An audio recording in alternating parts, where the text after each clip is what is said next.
भांडवली घरपट्टी वाढीच्या निषेधार्थ सांगलीत सर्वपक्षीय ठिय्या आंदोलन, पदाधिकाऱ्यांच्या निषेधार्थ बोंबाबोंब आंदोलन, सत्ताधारी अजितदार राष्ट्रवादी आंदोलनात सहभागी। सांगली महानगरपालिकेमध्ये भांडवली मूल्यावर आधारित घरपट्टी वाढीचा निर्णय प्रशासनाने घेतलेला आहे। या निर्णयाविरोधात सत्ताधारी सोडून सर्वपक्षीय तसेच नागरिकांनी तीव्र विरोध केला आहे। नागरिकांच्या हरकती, तक्रारी, विविध त्रुटींची दखल न घेता हुकुमशाही पद्धतीने जबरदस्तीने वाढीव घरपट्टी लादण्याचा आणि फसव्या पद्धतीने ती वसूल करण्याचा प्रयत्न सुरू असल्याचा आरोप करत सर्वपक्ष कृती समितीच्या वतीनं महापालिकेच्या मुख्यालयासमोर जोरदार निदर्शने करत बोंबाबोंब आंदोलन केले होते।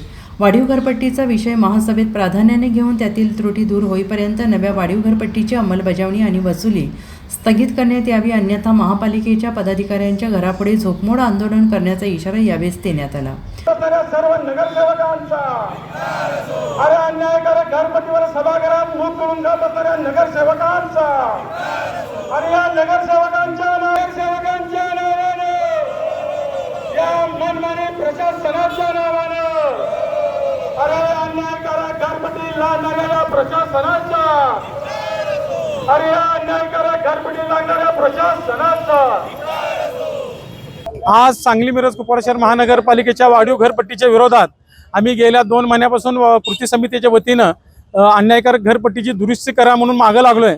मात्र ढिम्म प्रशासन असेल, सत्ताधारी पक्ष असेल किंवा काही नगरसेवकांनी आज एक जर खाली विषय मांडलेला आहे, मात्र इतर नगरसेवक मुख गिळून गप बसलेले आहेत। त्यांना जाग आणण्यासाठी व प्रशासनाला वठणीवर आणण्यासाठी आज बोंबाबोंब आंदोलन इथं करत आहोत। आजच्या या आंदोलनाची दखल घेऊन आजच्या महासभेमध्ये जर बिलं स्थगित करून दुरुस्ती नाही केली तर आम्ही 4 ऑगस्टला मोठ्या प्रमाणात सांगली मिरज कुपवाड शहर बंद ठेवून मोठा मोर्चा काढणार आहोत। तसेच महापालिका आयुक्त असतील, महापौर असतील, आमदार असतील, सत्ताधारी पक्षाचे पदाधिकारी असतील यांच्या दारासमोर रात्री झोपमोड आंदोलन करण्याचा आम्ही इशारा देत आहोत। Bureau report SBN Marathi Sangli.